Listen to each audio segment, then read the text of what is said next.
Hello শিক্ষার্থী বন্ধুরা, কেমন আছো সবাই? আবারও তোমাদের মাঝে নতুন একটা ভিডিও নিয়ে হাজির হলাম। যারা এসএসসি 2021 সালের কমার্সের আছো, তাদের ফিনান্স ও ব্যাংকিং এর 3 নম্বর সপ্তাহের 2 নম্বর অ্যাসাইনমেন্টের উত্তরপত্র নিয়ে হাজির হয়েছি। তো ফিনান্স ও ব্যাংকিং এর প্রথম সপ্তাহের প্রথম অ্যাসাইনমেন্টের উত্তরপত্র যারা দেখোনি, আই বাটনের লিঙ্ক দেওয়া আছে, সেখান থেকে দেখে নিতে পারো, অথবা ভিডিও ডিসক্রিপশনের লিঙ্ক দেওয়া আছে, সেখান থেকেও দেখে নিতে পারো। চলো শুরু করি 2021 সালের 3 নম্বর সপ্তাহে 2 নম্বর অ্যাসাইনমেন্টের উত্তরপত্র। তো উত্তরপত্র দেখার আগে আমাদের ফার্স্ট অফ অল কি দেখতে হবে? প্রশ্নপত্র। কারণ প্রশ্ন না দেখে উত্তরপত্র করা উচিত না, কারণ কোনটাতে কোন মার্ক আসবে না আসবে সেটা বিবেচনায় আনতে হবে। তো বলতেছে যে অর্থের সময় মূল্যের ধারণা, অর্থের ভবিষ্যৎ মূল্য, চক্রবৃদ্ধি প্রক্রিয়া, বার্ষিক চক্রবৃদ্ধিকরণ ও বছরে একাধিক চক্রবৃদ্ধিকরণ। তারপরে আছে কি বার্ষিক চক্রবৃদ্ধিকরণ ও বছরে একাধিক চক্রবৃদ্ধিকরণ করে অর্থের ভবিষ্যৎ মূল্য নির্ণয়, বিনিয়োগ সিদ্ধান্ত গ্রহণে ইত্যাদি। এই বিষয় নিয়ে আলোচনা আছে। অ্যাসাইনমেন্ট পূরণের ক্ষেত্রে তোমাকে অবশ্যই মাথায় রাখতে হবে উদাহরণসহ অর্থের সময় মূল্যের ধারণা ব্যাখ্যা দিতে হবে। উদাহরণসহ অর্থের ভবিষ্যৎ মূল্য বার্ষিক চক্রবৃদ্ধি ব্যাখ্যা করতে হবে। উদাহরণসহ বছরে একাধিকবার চক্রবৃদ্ধির মাধ্যমে ভবিষ্যৎ মূল্য নির্ধারণ করতে হবে। তো আমরা ফার্স্ট অফ অল অর্থের সময় মূল্যের ধারণা নিয়ে আলোচনা করব এবং উত্তরপত্র দেখে আসি। তো ফিনান্স ও ব্যাংকিং বিষয় করে তো এসএসসি স্তর অ্যাসাইনমেন্ট 2, অ্যাসাইনমেন্টের শিরোনাম হচ্ছে বিনিয়োগ সিদ্ধান্ত গ্রহণে অর্থের ভবিষ্যৎ মূল্যের ভূমিকা নিরূপণ। এটা উত্তর হচ্ছে অর্থের সময় মূল্যের ধারণা। তো ফিনান্সের দৃষ্টিতে সময়ের সাথে সাথে অর্থের মূল্য পরিবর্তিত হয়, অর্থাৎ এখনকার 100 টাকা আর 5 বছর পরে 100 টাকা সমান মূল্য বহন করে না। এখনকার 100 টাকা অধিকতর মূল্যবান। এটাই অর্থের সময় মূল্য ধারণা। অর্থাৎ সময় মূল্যের মূল কারণ সুদের হার। মনে করি আমি আমার বন্ধুর কাছে 100 টাকা পাই। এমত অবস্থায় সে বলল 100 টাকা এখন না, পরিশোধ করে 1 বছর পর পরিশোধ করবে। অর্থের সময় মূল্য বলে যে এখনকার 100 টাকা আর 1 বছর পরের 100 টাকা সমান মূল্য বহন করে না। ধরা যাক সুদের হার শতকরা 10 ভাগ। অর্থাৎ আমি যদি সোনালী ব্যাংকে এখন 100 টাকা জমা রাখি, তবে আগামী বছর ব্যাংকে আমাকে 110 টাকা দেবে। তার মানে আমাকে 100 টাকার উপর 10 টাকা সুদ দেবে একটা বছরে। তো সুতরাং এখানকার 100 টাকা আগামী বছর 110 টাকা। তো সময় মূল্য অনুযায়ী সমান মূল্য বহন করে। এরপরে আসি আমাদের অর্থের ভবিষ্যৎ মূল্য ও চক্রবৃদ্ধিকরণ প্রক্রিয়া। তো অর্থের ভবিষ্যৎ মূল্য ও চক্রবৃদ্ধিকরণ প্রক্রিয়া হচ্ছে বর্তমান মূল্য জানা থাকলে 1 নম্বর সূত্র ব্যবহার করা ভবিষ্যৎ মূল্য বের করা যায়। বর্তমান মূল্য যদি জানা থাকে, তো ভবিষ্যৎ মূল্য এফ ভি, বর্তমান মূল্য 1 প্লাস সুদের হার বাৎসরিক মেয়াদ। এখানে এফ ভি হচ্ছে ফিউচার ভ্যালু, মানে ভবিষ্যৎ মূল্য। বর্তমানের 100 টাকা 1 বছর পর ভবিষ্যৎ মূল্য কত হবে? 100 টাকা মূল টাকা এটা, এবং 1 যোগ 0.10 আর বাৎসরিক মেয়াদ কত? 1। তাহলে 10 গুণ এই 0.10 মানে শতকরা হার এটা। তো শতকরা হার দিয়ে কত আসছে? 110 টাকা আসছে। তাহলে 1 বছর পরে ভবিষ্যৎ মূল্য কত? 110 টাকা। বর্তমানে 100 টাকা 2 বছরের ভবিষ্যৎ মূল্য কত হবে? 121 টাকা। কারণ 2 বছর মেয়াদটা 2 বছর হওয়ার জন্য 121 টাকা হয়েছে। আশা করি এটা বুঝতে পেরেছো। ভবিষ্যৎ মূল্য নির্ধারণের জন্য উপরিউক্ত উদাহরণে যে প্রক্রিয়াটি ব্যবহৃত হয়েছে তাকে বলা হয় চক্রবৃদ্ধিকরণ পদ্ধতি। এখানে লক্ষণীয় যে 1 বছর পরে 110 টাকা ভবিষ্যৎ মূল্যের মধ্যে আসল 100 টাকা ও সুদ 10% হারে 10 টাকা। একইভাবে দ্বিতীয় বছর আরো 10 টাকা সুদ হলে দ্বিতীয় বছরের ভবিষ্যৎ মূল্য হওয়া উচিত 120 টাকা, কিন্তু দ্বিতীয় বছরের ভবিষ্যৎ মূল্য হয়েছে 121 টাকা। এর কারণ দ্বিতীয় বছরের শুরুতে আসল ধরা হয় 110 টাকা এবং তাতে করে দ্বিতীয় বছরে 10% হারে সুদ হয় 11 টাকা। তার মানে 1 টাকা করে বেশি হয়। দ্বিতীয় বছরে 10 টাকা হারে সুদ হয় 11 টাকা। এভাবে প্রথম বছরের সুদ আসলকে দ্বিতীয় বছরে আসল ধরে তার উপর দ্বিতীয় বছরে সুদ ধার্য করার প্রক্রিয়াকে বলা হয় চক্রবৃদ্ধিকরণ পদ্ধতি। চক্রবৃদ্ধিকরণ পদ্ধতিতে প্রতি বছর সুদ আসলের উপর সুদ ধার্য করে ভবিষ্যৎ মূল্য নির্ধারণ করা হয়। অর্থাৎ সুদ আসলের উপর যে সুদ প্রদান করা হয় তাকে চক্রবৃদ্ধি সুদ বলা হয়, কিন্তু সরল সুদের ক্ষেত্রে কেবল আসলের উপর সুদ গণনা করা হয়। এখন আসি বার্ষিক চক্রবৃদ্ধিকরণ ও বছরে একাধিক চক্রবৃদ্ধিকরণ।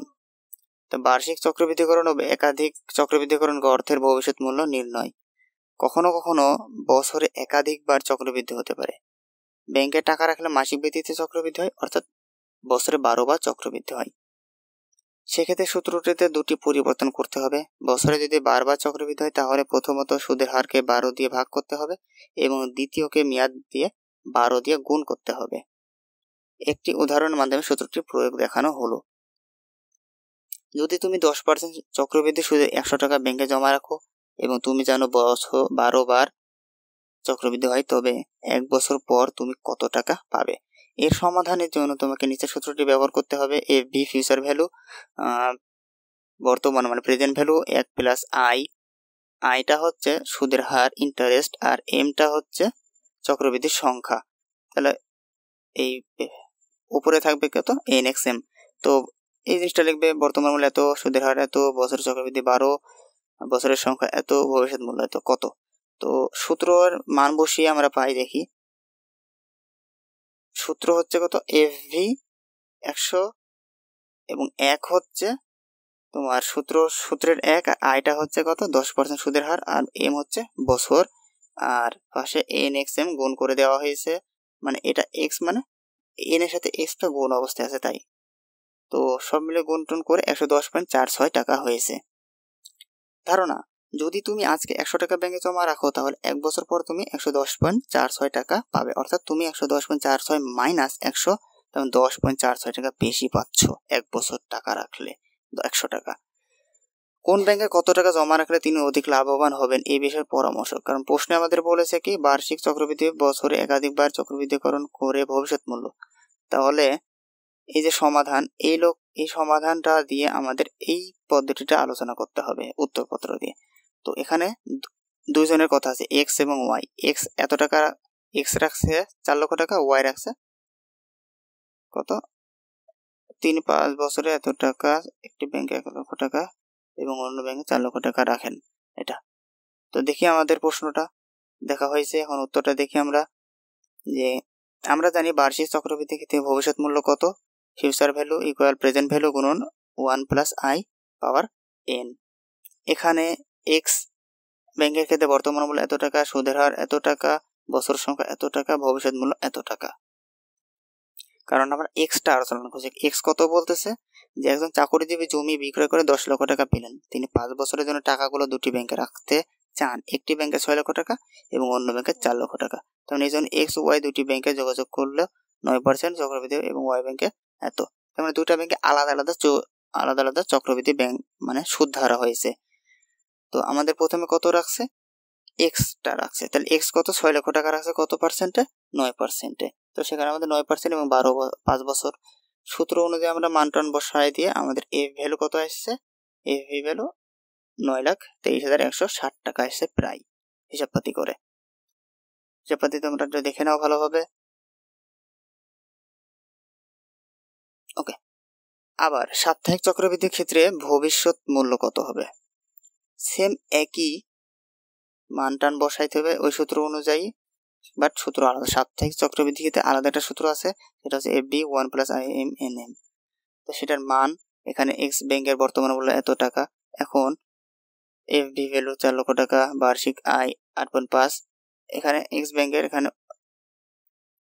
এক্স ব্যাংকের এত, তবে এটা ওয়াই ব্যাংকের হতে হবে। এখানে ওয়াইটা হবে, এখানে ওয়াই হবে, এখানে ওয়াই দিবা, ওয়াইটা হবে এখানে ওয়াই ব্যাংকের ক্ষেত্রে বর্তমান মূল্য এত। তো 5 বছর, তাহলে ওয়াই এর টাকা কত আসছে? ওয়াইয়ের ব্যাংকের টাকা আসছে বার্ষিক চক্রবৃদ্ধি সুদের হার 8.5% বা 0.08%।